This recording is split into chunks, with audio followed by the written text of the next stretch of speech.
Alors, on va commencer cette deuxième séance que j'ai le plaisir de présider. Donc, rassurez-vous, il n'y aura que des gagnants dans cette séance, puisque nous allons parler de l'archivistique face au défi de la visualisation des documents et des données. Et donc, une séance qui s'annonce riche. Nous aurons deux intervenants, Maria Chabarbé et Aurélien Conro. Je précise tout de suite que Céline Guyon, qui devait intervenir, ne pourra pas être là puisqu'elle est souffrante, elle est grippée. Et donc, elle s'en excuse. Alors je présente donc Maria Chabarbé, qui est donc diplômée ici. Mes recherches sont bonnes du master sur les métiers des archives, des bibliothèques et des humanités numériques de l'université Aix-Marseille.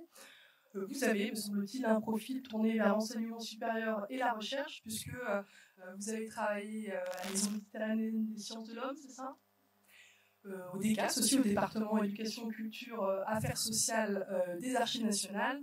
Et puis, vous êtes maintenant chargé d'archives au département ressources et données du campus Condorcet, en fait, du LUMATEC, si je comprends bien. Et vous allez nous parler donc de la visualisation des données archivistiques, pour qui, pourquoi, comment, retour sur plusieurs expériences de visualisation de fonds d'archives. Donc, je vous laisse la parole, étant donné qu'on a du temps là. Donc, mon rôle de maître du temps se limite. J'ai de la chance, donc vous avez 20-25 minutes au moins pour pouvoir présenter votre propos. Merci. Merci beaucoup. N'hésitez pas à m'arrêter tout de suite, me dire si jamais je parle trop vite ou pas assez fort. Je suis un peu malade, donc je vais profiter des 5 minutes de plus que j'ai pour essayer de parler lentement. Donc je tiens tout d'abord à remercier les organisateurs de m'avoir invité à cette magnifique journée d'études et aussi vous dire mon admiration pour son organisation et la communication qui a été faite autour, vraiment chapeau.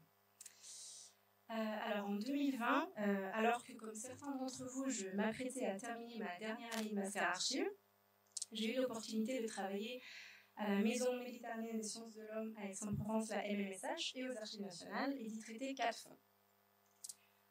On m'avait confié le traitement d'archives sur des supports différents, sonores, photographiques, nativement numériques, papier, et il m'a paru intéressant d'examiner la manière dont ces archives sont traitées, et plus spécifiquement, la façon dont elles peuvent être communiquées, interrogées et traitées, et aussi valorisées. J'ai donc choisi comme sujet de mémoire la visualisation de données archivistiques, et Julien Benediti, ici présent, que je salue, a accepté de siéger à mon jury. Alors, j'ai tout d'abord cherché à répondre à 3 questions. Qu'entendons par la visualisation de données archivistiques? Quels exemples puis-je trouver aujourd'hui dans les services d'archives en France?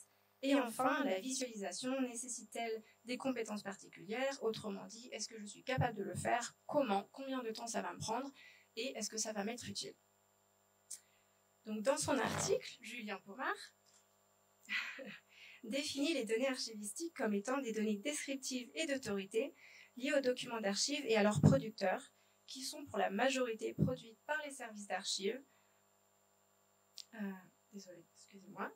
Produites par les services d'archives dans l'optique de la publication d'instruments de recherche.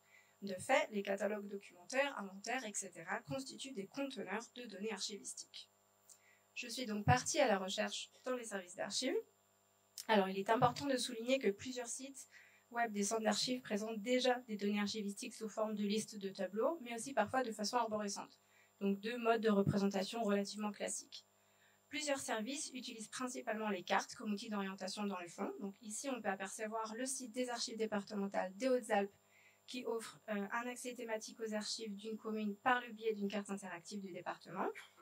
Donc en réalisant un état des lieux dans les centres d'archives départementales en 2021, j'avais remarqué qu'effectivement 21% utilisaient déjà la visualisation de données archivistiques comme outil d'orientation dans les fonds ou comme outil de valorisation culturelle et scientifique. Donc l'usage de la cartographie interactive est vraiment l'une des visualisations de données les plus fréquemment utilisées.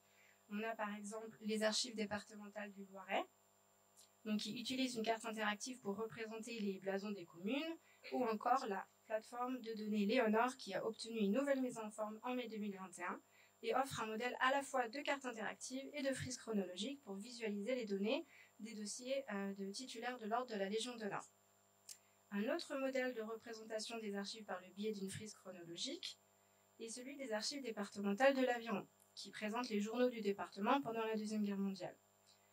Et un dernier exemple, un projet récent, donc le pilote d'interopérabilité pour les autorités archivistiques français, le PIAF, qui associe les Archives nationales, le Service interministériel des Archives de France, la Bibliothèque nationale de France, ainsi que la société Logilab, et il tente de représenter en RDF des métadonnées archivistiques produites de différentes manières et selon diverses perspectives.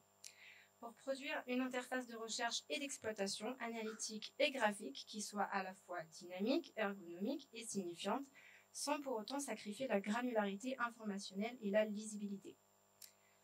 Donc, grâce aux technologies du web sémantique, ce projet propose une forme nouvelle de représentation, d'interconnexion et de navigation dans les multiples informations qui constituent la description archivistique, amenant l'usager jusqu'à une représentation de l'attribut par une notice, une frise chronologique, ainsi qu'un graphe de réseau. Après m'être inspirée de tout cela, j'ai choisi d'examiner plusieurs modèles de visualisation en liaison avec l'un des 4 fonds spécifiques que je traitais. Pour la première visualisation, j'ai choisi d'explorer le fonds Elisabeth Sestor, qui contient des enregistrements sonores sur la représentation et les activités de la ville de Marseille dans l'art et la fabrication des musiques traditionnelles. Les entretiens sur la musique traditionnelle ont tous été transcrits par la productrice. Et c'est cela qui a déterminé mon choix d'utiliser Voyant Tools et d'y importer les analyses des enregistrements que j'ai faites. Donc Voyant Tools est une application web open source qui permet d'effectuer une analyse de texte. Donc je signale que tous les outils de visualisation qui vont être cités sont tous en libre accès. Donc cet outil permet à la fois de grouper, de comparer et ainsi de mieux comprendre le texte, d'y révéler les informations les plus pertinentes. Plus le mot prend de la place, plus il est utilisé. Donc pour les archives sonores, cet outil s'avère très utile pour à la fois faire ressortir les sujets abordés ou pour obtenir une liste de termes pour les indexations. Cependant, ce traitement aussi risque d'écraser un terme rare sur la masse des mots les plus fréquents. C'est pourquoi les données textuelles doivent être nettoyées. Donc, lors de l'importation du texte, les mots sont classés par fréquence d'apparition. Donc, pour des entretiens thématiques, on aura beaucoup de je, il, elle, de, pareil pour le singulier et le pluriel. Donc, pour avoir une vision vraiment claire des termes utilisés, il faut donc harmoniser les termes et en supprimer certains. Donc le but est de visualiser les relations entre les phénomènes et mettre en évidence le message principal. Ceci peut impliquer de laisser certaines données de côté pour permettre d'atteindre cette vision, car le texte peut comporter un influx important de données. Donc l'outil offre la possibilité de réaliser 17 visualisations différentes, dont certaines représentées ici. Une visualisation en réseau qui indique les liens entre le vocabulaire utilisé, le nom d'occurrence, aussi sous forme de grappes de mots, ou encore, alors là il faut que je... comme ça.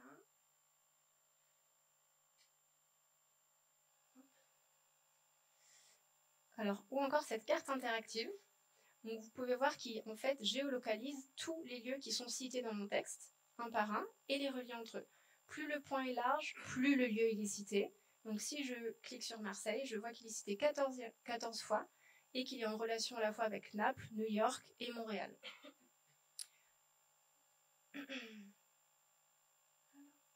Pour retourner... Non, c'était pas ça. Non, ça va être comme ça.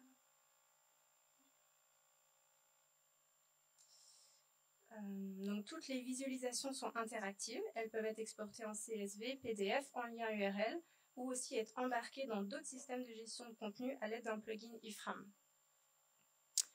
Il m'a fallu environ 3 essais pour réaliser ces visualisations, car à chaque fois que j'importais le texte, je découvrais d'autres thèmes que je devais harmoniser ou supprimer. Donc ça a pris plusieurs essais pour un total de environ 1 à 2 journées. Pour le deuxième fonds, j'ai utilisé la cartographie. Donc, il s'agit du fonds Fabienne Loero, qui contient aussi des enregistrements réalisés auprès d'anciens soldats italiens ayant participé à la conquête d'Éthiopie en 1936, des résistants éthiopiens à la colonisation italienne et un entretien avec le président de l'Érythrée, toujours actuel. C'était en 1998. Lors du traitement du fonds, de nombreux lieux ont été mentionnés par les informateurs et la réalisation d'une carte s'avérait intéressante pour replacer ces sources dans un contexte géographique. Ici, j'ai utilisé l'application UMap, qui permet de créer des cartes personnalisées sur des fonds OpenStreetMap afin de produire une carte interactive dynamique. Donc, la carte permet de pointer sur les lieux qui ont été enregistrés les enregistrements et d'y ajouter une notice avec les descriptions archivistiques ainsi qu'un renvoi pour écouter l'enregistrement. C'est un outil assez souple qui offre la possibilité de choisir son fond de carte, et aussi les onglets qu'on souhaite faire apparaître. Donc là aussi, pareil, si je clique,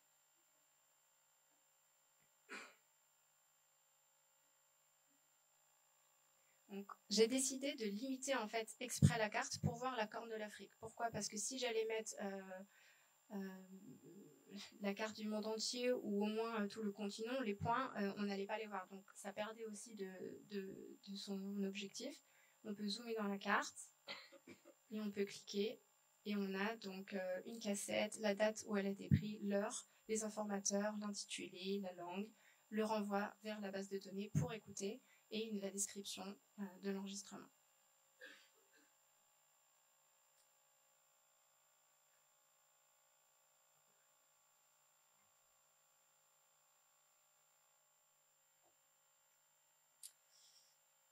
Là aussi, alors, la réalisation, elle a été assez rapide, car je suis partie du fichier CSV que j'avais déjà réalisé pour la diffusion des données dans la base de données de la MMSH. Donc, j'ai vraiment pu réutiliser ce tableau et juste ajouter les colonnes avec la géolocalisation et l'importer d'une fois dans le logiciel. Donc, cet outil permet à la fois d'importer, mais aussi de créer, donc pour les personnes qui sont plus à l'aise avec la manière de remplir des champs. C'est aussi possible sur le logiciel. Et c'est également possible d'enregistrer et de revenir après pour terminer. Donc on n'est pas obligé de le faire en une fois. Donc là aussi, il est possible d'embarquer cette carte avec un code HTML dans un autre système de gestion de contenu. Donc ça ne nécessite pas forcément un plugin. Et donc cet outil permet à la fois une valorisation et un autre point d'accès dans les fonds. Il a fallu un essai pour réaliser cette carte et au total une journée de préparation. Donc, il est aussi possible d'enregistrer et de continuer.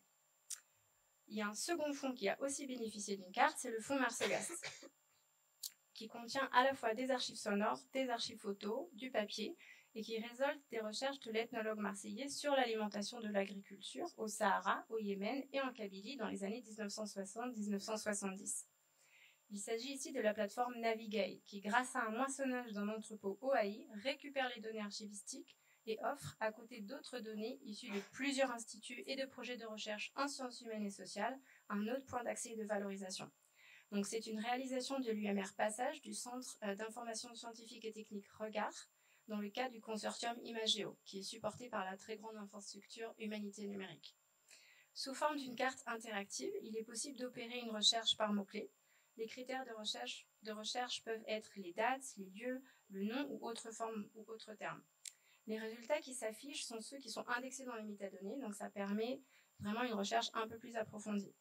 Les données sont également dotées d'un standard IIIF, donc ça permet aussi d'exporter leur manifeste pour exploiter ces données dans d'autres visionneuses.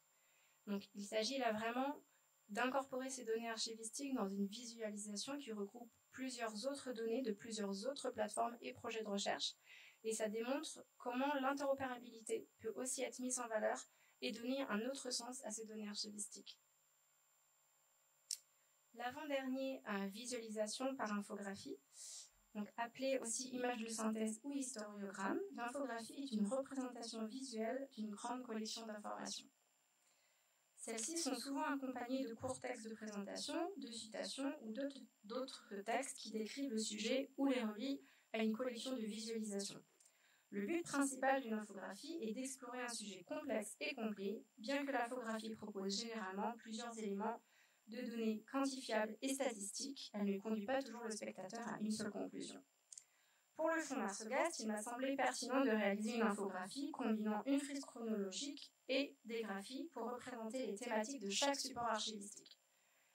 Pour cette visualisation, alors elle a complètement été créée sur l'application Infogramme, donc un outil de création de graphie et d'infographie. Et la visualisation est également interactive. Donc pareil, si je clique,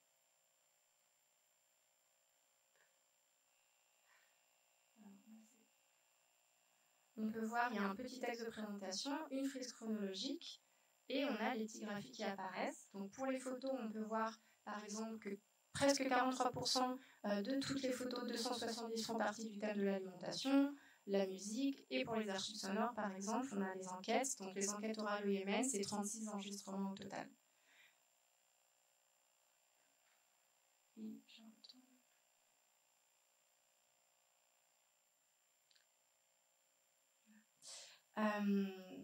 Donc, elle peut aussi être embarquée dans un autre système de gestion de contenu WordPress avec un plugin Fram.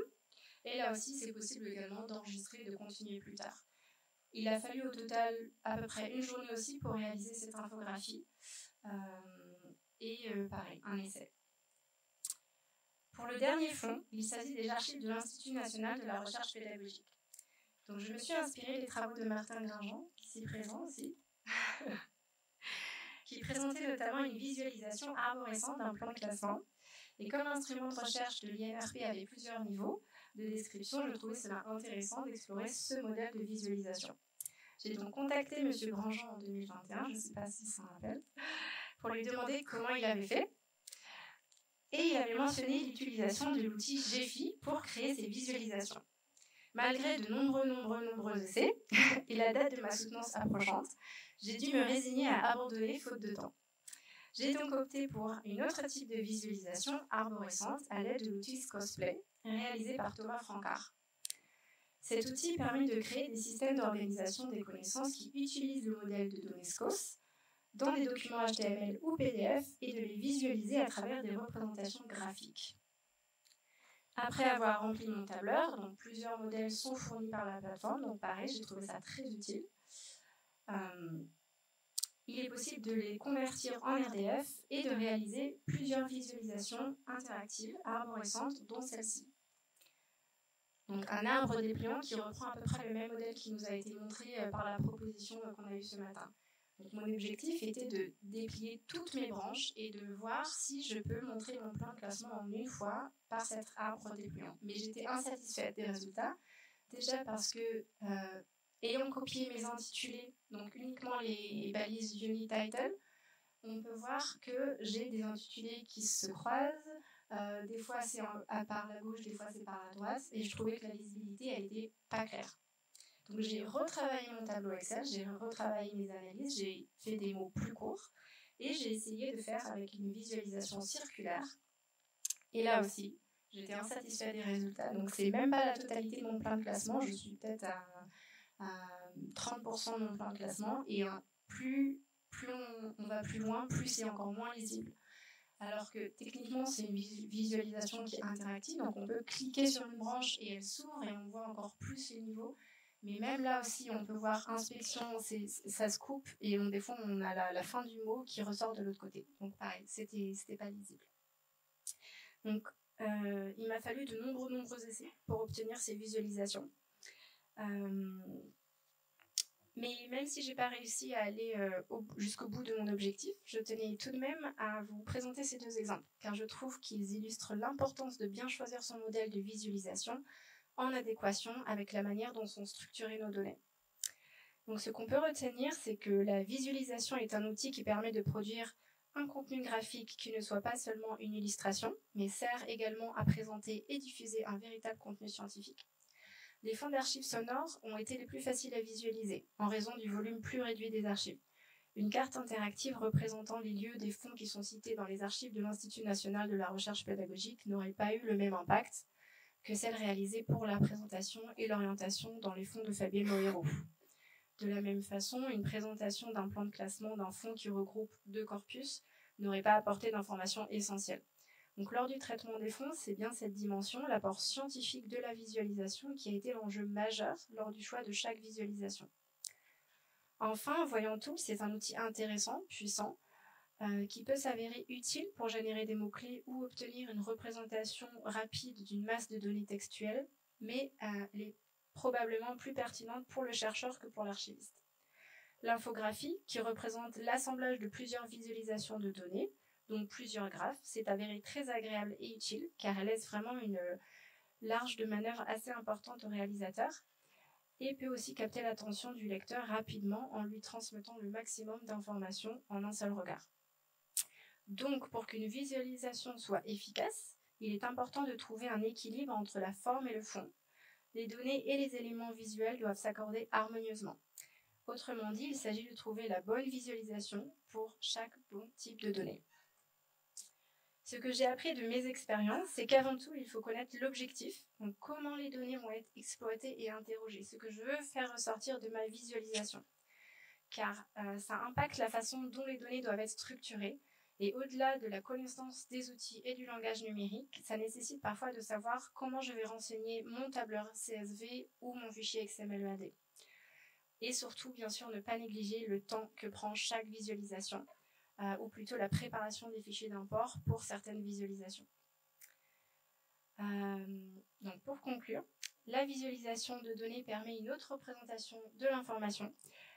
Elle fait aussi émerger de nouveaux concepts ou des informations difficilement observables autrement.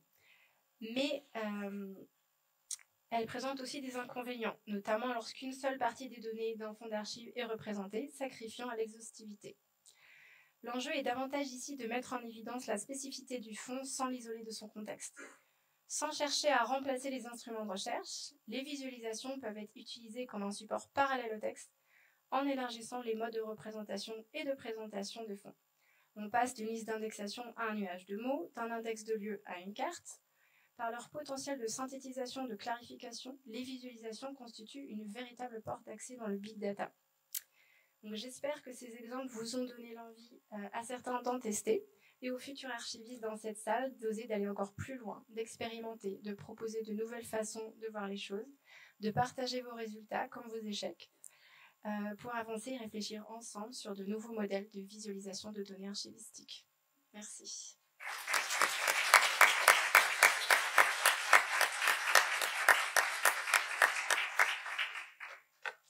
Merci beaucoup pour cette présentation extrêmement stimulante.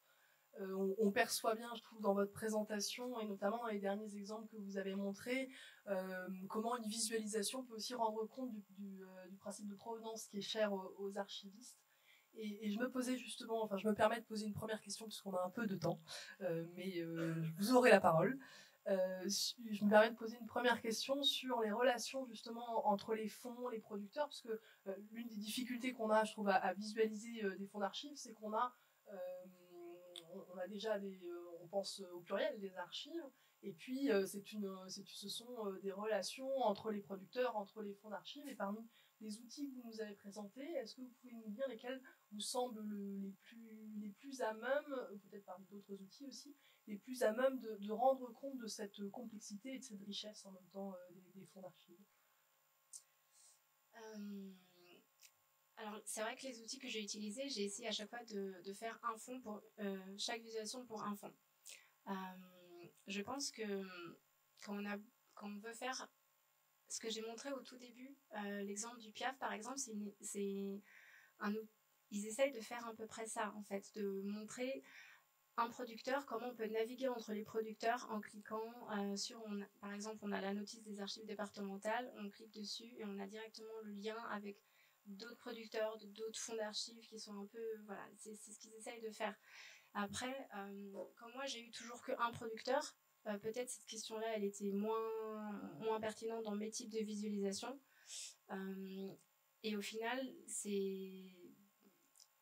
peut-être finalement même les cartes vous permettaient, les métadonnées utilisées vous permettent peut-être de travailler ça. Alors c'est vrai que c'était sur un fond d'archives. Voyant Tools par exemple, j'ai importé du plain texte. Donc c'était vraiment des documents Word, j'ai copié mes analyses et je les ai mises dedans. Mais c'est un logiciel que plus j'essaye de l'utiliser, plus je comprends qu'il est vraiment performant et puissant. Et notamment si on importe un tableau au lieu d'un texte, dans la carte, par exemple, Dreamscape que j'ai montré, on a la possibilité d'appliquer des filtres et de choisir le titre, l'auteur. Et là, par exemple, ce seraient des types de cartes où, effectivement, si on met un filtre, on pourrait peut-être avoir la visualisation d'un producteur, d'un auteur, et faire ce lien, parce qu'il le fait entre deux lieux. Donc ça, c'est peut-être une possibilité.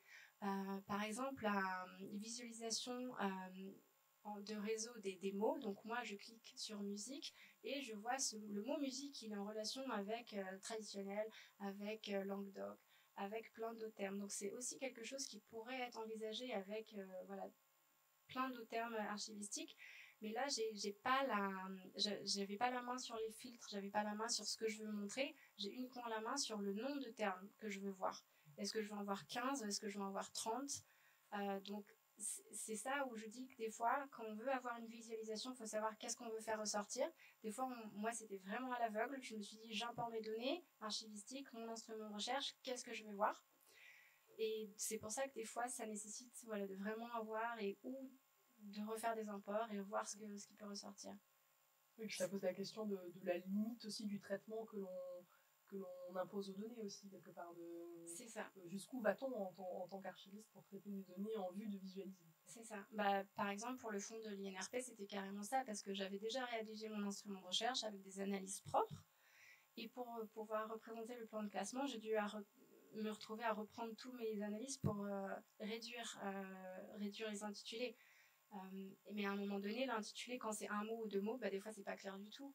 Parce que ce soit un rapport d'une inspection dans une date précise ou juste inspection, ça veut pas dire la même chose. Donc, il faut vraiment savoir, est-ce que ça vaut le coup de le faire mais des fois, c'est qu'en faisant les choses qu'on se rend compte que, en fait, c'est peut-être pas ça. Oui, la factorisation n'est peut-être pas dans les instruments de recherche pour la visualisation ensuite. Du coup, je vous laisse la parole à la salle. Est-ce que j'arrête là? Est-ce que vous avez des questions à poser? Il y en a une ici, deux même. Bonjour, merci. C'était très clair et très intéressant, effectivement, pour toutes ces plateformes. Vous avez parlé d'une plateforme qui est alimentée par OIPMH dans vos tests. Est-ce qu'à votre connaissance, les autres plateformes peuvent être alimentées en dehors de fichiers CSV ou est-ce que c'est principalement des alimentations par CSV? Ça, c'est ma première question. Puis, question sous-jacente, du coup, dans ce que vous avez mené comme travaux de tests, quel est à peu près le rapport de la préparation de la donnée, du formatage, du nettoyage, entre guillemets, par rapport à ensuite l'exploitation dans le logiciel? Est-ce que c'est du 2 pour 1, du 1 pour 1? Enfin, merci. Alors, pour répondre vite fait sur Navigae, c'est effectivement un moissonnage, donc une fois par mois au AIPMH. Pour plus de contexte sur le fond Mersogast, donc après avoir réalisé le catalogue, j'ai importé chaque image avec sa notice archivistique dans MediaAll, donc c'est une plateforme d'archives ouvertes en ligne. Et Navigae moissonne MediaAll. Elle peut moissonner également d'autres plateformes. Donc si moi, de mon côté, je continue à alimenter MediaAll avec des futures photos de ce fond d'archives, elles apparaîtront aussi une fois par mois dans Navigae. Donc ça, c'est vraiment une application. Pour les autres outils, comme UMAP ou comme Voyant Tools, ça, c'est vraiment ça permet de produire des visualisations comme Infogrames aussi, mais c'est pas du tout du moissonnage d'entrepôt. Donc c'est vraiment nous qui apportons nos données dans ces outils-là. Excusez-moi, vous n'avez pas croisé éventuellement de porte d'ouverture en API ou ce genre de choses, quoi. C'est-à-dire de rendre la donnée dynamique en réalité? Okay. Non. Et pareil, les fichiers d'import, pour Voyant Tool, c'est ou un URL ou un fichier doc, un PDF, un tableur. Et chaque plateforme a vraiment ses spécificités. Pour UMAP, c'est un peu plus large. On a du KML, du OSM, on peut aussi un autre URL d'une autre carte aussi, des tableurs CSV. Donc pour chaque application, on a quand même un éventail assez large d'import et d'export.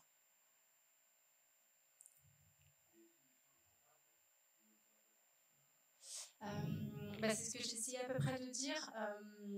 Voyant Tools, ça dépend quel type de visualisation et aussi la quantité de données. Moi, c'était 32 enregistrements, c'était 50 pages, ça se fait. Ça m'a pris 3 jours de nettoyer les données, juste parce que je me suis rendu compte que j'avais beaucoup de pluriels, de singuliers, des mots qui commencent par exemple des fois avec des apostrophes et des fois il n'y en a pas du tout. Donc ça, c'est des choses qu'il faut nettoyer. UMAP, c'était très très très rapide parce que le tableur CSV, en fait, il est vraiment propre et ça ressort exactement ce qu'on veut faire afficher. Donc c'est une application qui est assez simple à utiliser et en plus, c'est la seule application qui ne nécessite pas de plugin. Donc ça veut dire qu'on peut embarquer notre carte, on a réalisé. Donc déjà, elle reste toujours sur le site UMAP, elle est toujours là, on peut la consulter. Si on clique fond Fabiano Hérault, on la voit. Mais je peux aussi extraire la carte et la mettre dans un autre site web, par exemple WordPress, et j'ai pas besoin d'avoir un plugin spécial. Et ça, c'est assez pratique parce que on va voir.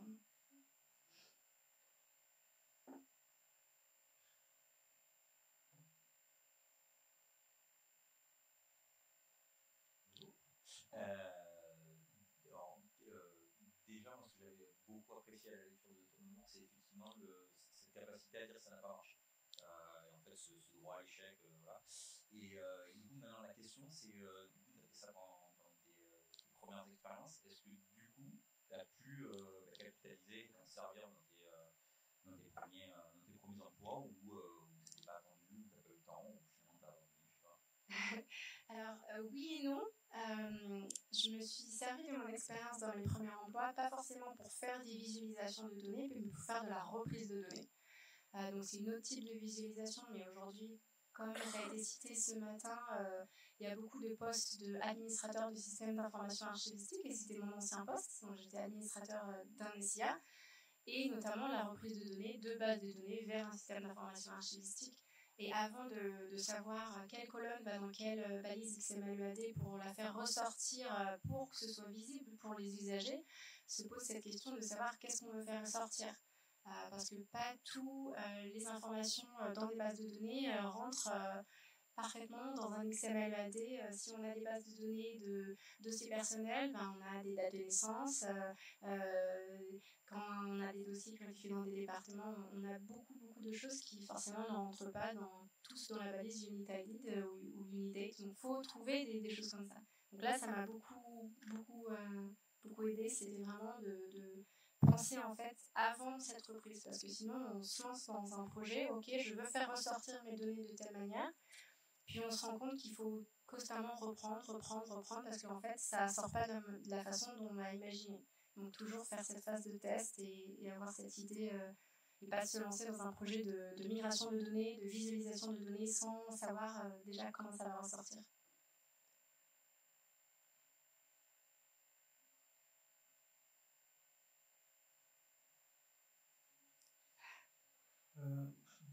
Donc, dans la réponse que tu as donnée juste avant sur la question des formats, donc si je comprends bien, en fait, nous, archivistes et services d'archives, on produit des données structurées de manière en arborescence, en XML/EAD, et en fait, ce que je comprends, c'est que toi, tu n'as pas forcément croisé la possibilité d'importer en XML, et en fait, à chaque fois, il faut passer par un tableur, ou presque. Est-ce que selon toi, ça constitue un appauvrissement? Est-ce qu'il n'y a pas une distorsion en fait des données, quelque chose qui se passe au moment où ça passe juste dans un tableur? Si, clairement, oui, et je dirais même des deux côtés. Ça veut dire à la fois, des fois, quand je dois passer d'un tableur vers un XML/EAD, et de l'autre côté, quand je dois passer d'un XML/EAD vers un tableur. Dans les deux sens, il y a des choses qui ne fonctionnent pas et il faut réussir à trouver un... Alors on trouve des fois des façons de détourner les choses, mais ça prend de l'imagination et ça prend d'accepter aussi qu'on ne fait peut-être pas les choses selon la norme ISAG 101 ou ISAR CPF comme ça, et voilà. Mais au final, je pense qu'il compte, c'est le résultat et faut pas oublier que même si on est archiviste et on a été formé de faire des choses comme ça, c'est qu'on est là pour les usagers et pour que ce soit facile pour eux. Donc c'est pas grave si c'est pas propre ou si c'est pas exactement ce qu'on a imaginé, mais le principal c'est que ce soit compréhensible.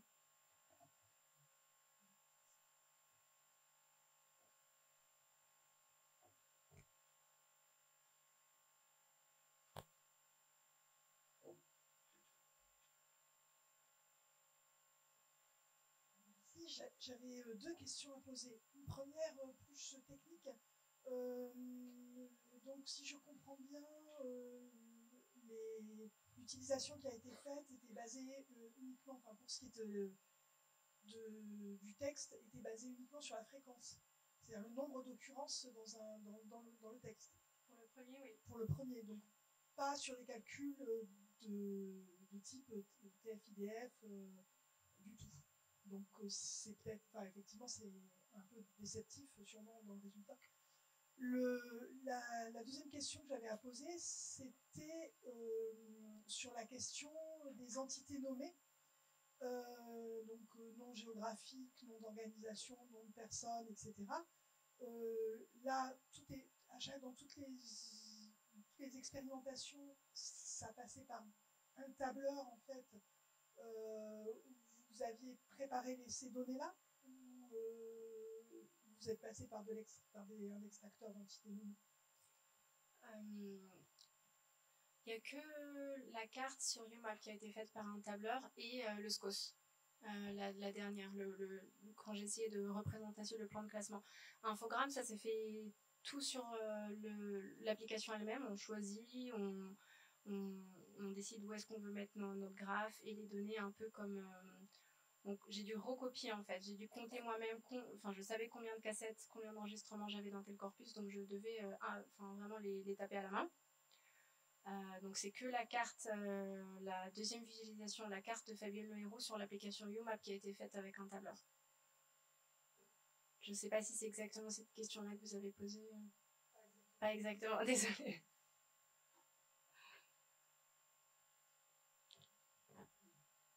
Est-ce qu'il y a d'autres questions?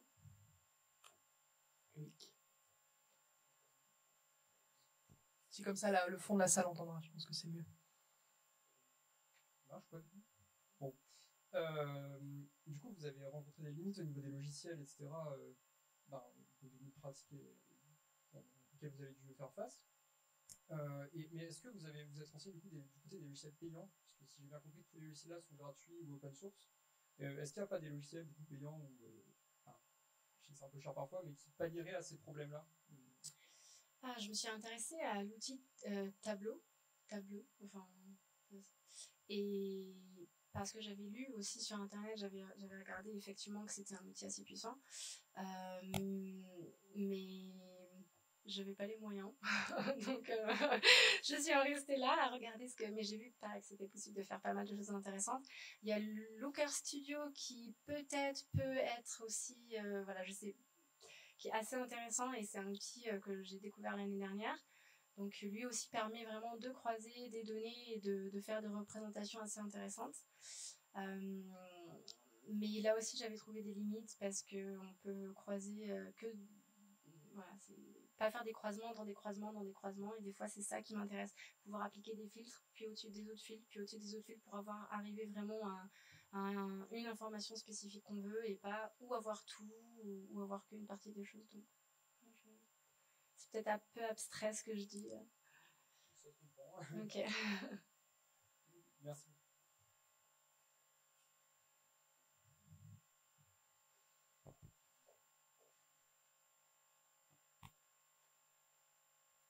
Alors, est-ce qu'il y a d'autres questions?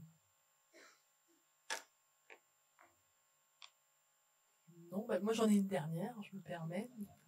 Après j'arrête. C'était justement la notion d'usage est revenue dans la discussion. Donc, avant de faire une visualisation, il y a déjà choisir ce que l'on veut donner à voir. Et dans les différents projets que vous avez faits, quelle a été la logique qui a présidé à ces choix, et pour quel public aussi? Donc, une deuxième question, c'est pour quel public envisagé, et puis quel public derrière? Est-ce que ça s'est traduit aussi par une consultation accrue des fonds d'archives? Alors, comme c'était un projet de mémoire de master, et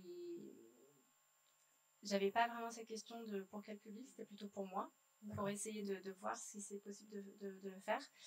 Il y a des visualisations qui sont restées, comme celle de la carte de Fabien Lohéro, qui est toujours accessible. Et ça, c'est assez intéressant parce que je l'ai mis dans un billet hypothèse, et c'est un des billets qui est quand même les plus consultés sur le fond de la MMSH, donc je suis contente parce que ça veut dire que ça a quand même intéressé des gens. Donc ça, c'était votre deuxième question, et la première question. Comment choisit-on ce que l'on donne à voir? Là, je pense que, oui, y compris dans le cadre de votre mémoire, vous avez dû, j'imagine, je ne sais pas quelle était la consigne, mais j'imagine qu'on vous a... On ne m'avait pas fait du tout ce consigne. Donc c'est vous qui avez dû choisir. C'est ça. J'avais fait un état des lieux de tous les outils de data visualisation qui sont possibles, donc j'avais fait un sort de petite gazette. Et quand j'avais fait mon état des lieux, j'avais remarqué certains qui avaient l'air intéressants. Honnêtement, je me rappelle pas si j'ai essayé de faire autre chose. Je m'étais dit, ceux-là ils sont intéressants, je vais faire cela, et je suis restée à cela. Enfin, c'était vraiment, mais je voulais faire des choses différentes. Je savais que je voulais faire une carte interactive parce que c'était vraiment ce que j'avais le plus remarqué. Je voulais faire une frise chronologique, mais pas vraiment comme un infogramme. J'aurais espéré qu'elle soit interactive et qu'on puisse mettre des hyperliens pour renvoyer vers le site, mais c'était pas possible avec un infogramme. En tout cas, j'ai pas réussi à trouver. comment le faire. Je sais que c'est possible avec SCOS aussi, mais j'ai pas réussi. Donc il y a quand même des choses que je pense que si j'avais plus de temps, j'aurais peut-être réussi à faire mieux. Mais c'était vraiment voilà, essayer de faire des types de visualisation différentes pour le test. D'accord, merci. S'il n'y a plus de questions, donc je vous remercie beaucoup pour votre présentation et puis donc j'invite Aurélien Conro à me rejoindre.